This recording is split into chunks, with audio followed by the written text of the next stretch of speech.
తోట వెంకటరెడ్డి గారు ఆబ్సెంట్ ఉన్నట్టున్నారు. రామచంద్రన్ గారు తోట వెంకటరెడ్డి గారు వారు లేరు కదా అని గుర్తు చేస్తలేరు.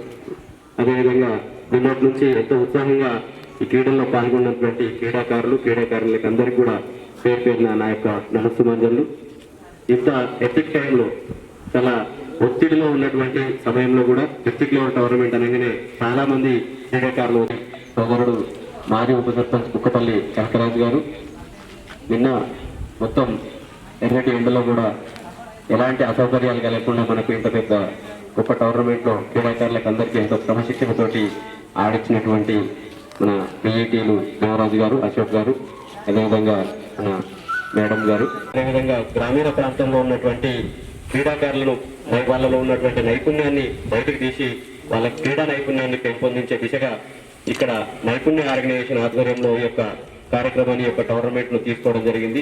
గతంలో నైపుణ్య ఆర్గనైజేషన్ మనందరికీ తెలుసు. ఈ సంవత్సరమే గొప్పనైనటువంటి టోర్నమెంట్స్ ఒక 3-4 క్రికెట్ టోర్నమెంట్ తో పాటు